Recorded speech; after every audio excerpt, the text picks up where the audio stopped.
পুরুলিয়ার থেকে ভালো জায়গা আমি আর খুঁজে পাই না। আমি যেহেতু আলো নিয়ে আমার কাজ, সূর্যের আলো নিয়ে আমার কাজ, আমি তাই আলোকে বোঝার চেষ্টা করেছি নিজের জীবন। যে সূর্যের আলোকে ডাইরেক্ট যদি দেখেন আপনার চোখ খারাপ হয়ে যাবে, আপনার ক্ষতি হবে। তাই আমি ওই আলোকে কোথাও কত দূর পর্যন্ত যাবো, যেখানে আলো থাকবে যেখানে তার পেছনে ছাওয়া থাকে। আমি ওই আলো থেকে আমি অন্ধকারে গিয়ে, অন্ধকারের যে আলো, আমি ওই অন্ধকারের আলো দিয়ে আমার পুরুলিয়াকে সারা বিশ্বের কাছে দেখাবার চেষ্টা করেছি। আর আজও চেষ্টা করে যাচ্ছি।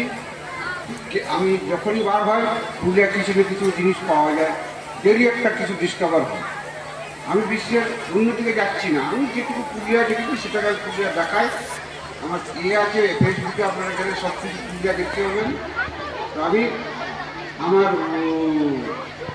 ইয়ং বয়সে যখন ফটোগ্রাফি করতাম, বড় বড় স্টেজে ছবি তুলতে হতো, তখন সময় সেরকম ফটোগ্রাফার ছিল না। আমি ছিলাম, আমি ছিলাম যে ওই স্টেজে ফটোগ্রাফি করতাম। ফটোগ্রাফি করতে গিয়ে দেখি একদিন গান বাজনার আসরে একজন ভদ্রলোক বলে যে সেতার বাদন করবেন। আমি সেই সেতার বাদন শুনে বলি সেতার আবার দেখি কেমন লাগে। তো সেই ভদ্রলোক যে সেতার নিয়ে বসলেন, আমি বললাম না, বসাটা দেখেই আমি অবাক হয়ে গেলাম। জানে ভাই, তো শুধু সেতারটা নিয়ে বসি তাতেই এত বিউটিফুল লাগছে। তাহলে আমি এখন তো ফটোগ্রাফি করছি, একটা বয়স হবে যখন আমি চোখে দেখতে পাবো না। আর চোখে না দেখতে পারলে ফটোগ্রাফি করতে পারবো। কিন্তু যাই হোক, আধুনিক যুগে এত কিছু ডেভেলপ হয়ে গেছে, এখন যদি চোখে আপনি এক চুলো দেখতে পারেন তো ফটোগ্রাফি করতে পারেন, কারণ আধুনিকতা এতটা বেড়ে গেছে। তারপরে আমার ফটোগ্রাফি এখনও কন্টিনিউ চলছে। কিন্তু আমি দেখেছিলাম যে শেষকালে উনি যখন তাকটা ছাড়লেন, দেখি আরে এটা না বাজিয়ে খুব সুন্দর আওয়াজ হয়।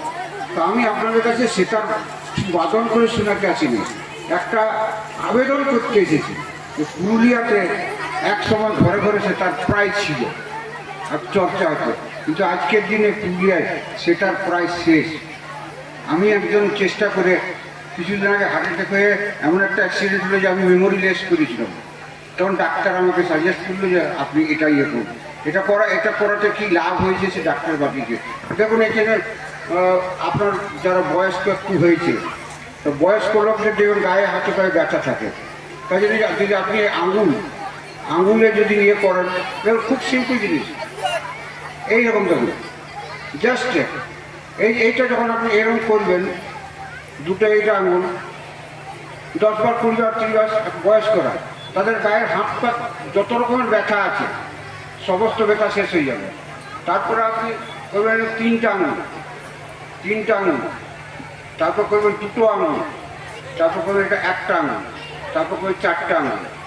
আপনি এই প্রক্রিয়াটা যদি করেন তাহলে তার গা হাত পায়ের যত ব্যথা, স্পন্ডোলাইটিস যাবে, তার স্পন্ডোলাইটিস দুটো হাত ডান হাতে করলে হার্টের দিয়ে কিডনি দিয়ে সমস্ত লাভ হয়েছে। তো আমি আলটিমেট আমার যেটুকু মেমোরি ফেরত দেবো আর যেটুকু আজ ক্ষমতায় আমি ঘুরে বেড়াচ্ছি, যে সামান্য সেটার আপনাদের আওয়াজটা শোনাবো, সেটার আওয়াজ কত মিষ্টি, আপনি মাজাতে না জানলেও যদি সুরে বেঁধে দেন তো সেটারটা শুনতে খুব ভালো লাগে। অত শেষ জীবনে মানুষের কথা বলার লোক পাওয়া যায় না, কারণ সেই কথা বলার মতো মানুষ পাওয়া যায় না।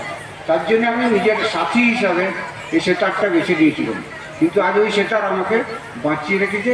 তাই আমি আবেদন দিয়ে আপনারা এই সেটারটাকে বাঁচান। যেমন এই বিদ্যাসাগর কমিটি আমার একটা কথাতে ওই ফ্লোর পেন্টিং আর দেওয়াল চিত্রকে বাঁচিয়েছিল। আজ সারা পুরুলিয়া দেখবেন ফ্লোর পেন্টিং দেওয়াল চিত্রর জন্য সারা ওয়ার্ল্ড থেকে মানুষরা দেখতে আসে। তো সেই জন্য আমি চাইবো যে পুরুলিয়া কেউ যদি এই সেটারটাকে বাঁচায়, তার জন্য আমি সেটারটাকে বয়ে নিয়ে এসেছি আর চেষ্টা করছি সেটার একটু আওয়াজ শোনাতে। তো খুব ভুল টুকতে থাকবে, ওটা কোনো ব্যাপার নয়, কিন্তু ক্ষমা করবেন। আর আমি যেভাবে আমাকে আজ অনার দিলেন এই বিদ্যাসাগর কমিটি, তার জন্য বিদ্যাসাগর কমিটিকে আমি যে আমি প্রচুর জায়গা থেকে আবার দেখি। তো আজ আমি আমার বাড়ি থেকে যখন আমার বাড়িতে আমাকে স্বীকৃতি দিয়েছে, তো এর থেকে বড় অ্যাচিভমেন্ট আমার কাছে নেই। আমার কাছে অনেকগুলো লাইফ অ্যাচিভমেন্ট আছে, কিন্তু এইটা হলো সর্ব উপরে থাকবে এই লাইফের অ্যাচিভমেন্ট, যে পুরুলিয়ার বাড়ির ছেলেকে তারা অনার দিল। তার জন্য আমি বিদ্যাসাগর কমিটিকে আবার ধন্যবাদ জানিয়ে আমি আমার বক্তব্য শেষ করছি। ধন্যবাদ।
আমি অনুরোধ করবো এই আওয়াজটা পুরুলিয়ায় যদি কেউ বাঁচায় রাখতে পারে।